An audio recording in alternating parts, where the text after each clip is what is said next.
Assalamualaikum warahmatullahi wabarakatuh.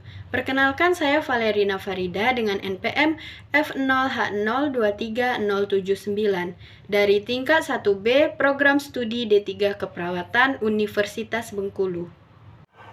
Baiklah, di sini saya akan menjelaskan tentang sistem saraf manusia. Sistem saraf adalah kumpulan jaringan yang berfungsi untuk mengoordinasikan seluruh aktivitas tubuh. Sistem saraf manusia bekerja dengan menerima informasi atau rangsangan dari tubuh serta lingkungan luar. Lalu, informasi tersebut akan diproses untuk mengirimkan instruksi ke seluruh tubuh serta memicu reaksi. Sistem saraf manusia dapat dibedakan menjadi dua jenis, yaitu sistem saraf pusat dan sistem saraf tepi.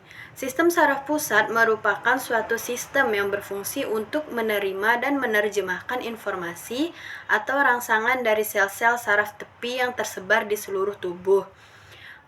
Adapun bagian tubuh yang termasuk sistem saraf pusat adalah otak, sumsum tulang belakang, serta neuron. Yang pertama, otak. Secara garis besar, otak dibagi menjadi 3 bagian utama. Yang pertama ada otak besar. Terbagi menjadi 2 bagian, yaitu otak kanan dan otak kiri. Belahan otak kanan berfungsi untuk mengontrol pergerakan di sisi tubuh sebelah kiri, sedangkan belahan otak kiri mengontrol gerakan di sisi tubuh bagian kanan. Otak besar dibagi lagi menjadi 4 bagian. Yang pertama, lobus frontal, parietal, oksipital, serta temporal. Yang pertama, lobus frontal, terletak di otak bagian depan. Lobus ini berfungsi mengendalikan gerakan, ucapan, perilaku, memori, emosi, kepribadian, dan berperan dalam fungsi intelektual, seperti proses berpikir, penalaran, pemecahan masalah, pengambilan keputusan, dan perencanaan. Yang kedua ada lobus parietal. Lobus ini terletak di bagian belakang lobus frontal, yaitu di tengah-tengah otak. Berfungsi untuk mengendalikan sensasi seperti sentuhan, tekanan, nyeri, suhu, dan juga mengendalikan orientasi atau pemahaman tentang ukuran, bentuk, dan arah. Yang ketiga ada lobus temporal, terletak di sisi kanan dan kiri otak. Lebih tepatnya di dekat telinga. Lobus ini berfungsi mengendalikan indera pendengaran, ingatan, emosi, serta berperan dalam fungsi bicara. Yang terakhir ada lobus oksipital. Lobus ini terletak di bagian belakang otak yang berfungsi untuk mengendalikan fungsi penglihatan. Selanjutnya ada otak kecil. Otak kecil terletak di bawah otak besar, di bagian bawah lobus oksipital. Otak kecil bertanggung jawab dalam mengendalikan gerakan, menjaga keseimbangan, serta mengatur posisi dan koordinasi gerakan tubuh.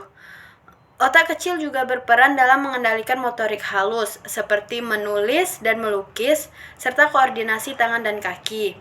Otak kecil juga berfungsi dalam keseimbangan tubuh, postur, dan pemerataan fungsi otak kiri dan kanan.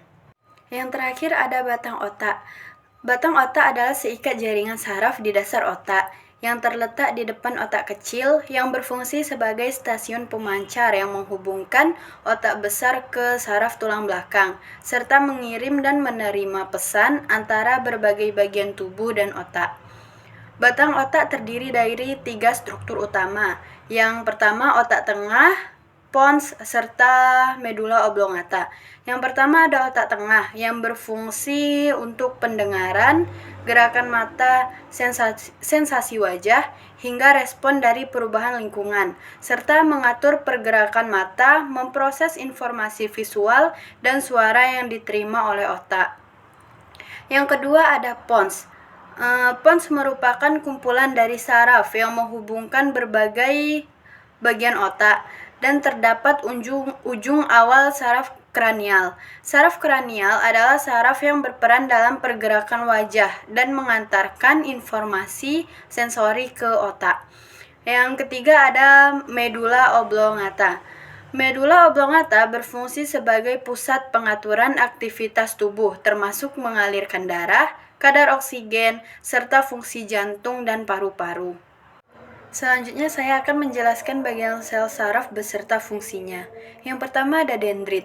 Dendrit berfungsi sebagai penerima sinyal dan informasi dari neuron lain atau sumber-sumber eksternal seperti sel sensorik dan menyalurkan informasi tersebut ke badan sel.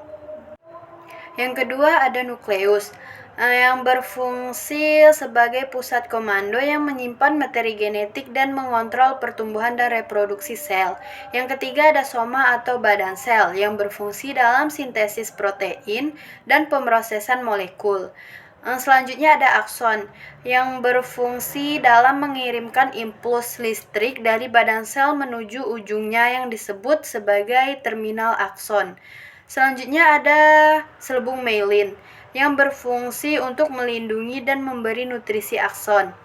Selanjutnya ada sel Schwann yang menciptakan selubung myelin di sekitar akson, neuron atau serabut saraf.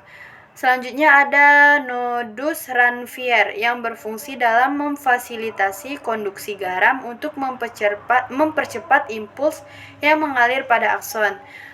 Selanjutnya ada sinapsis yang berfungsi sebagai penghubung antar neuron dan mengirimkan sinyal impuls ke neuron.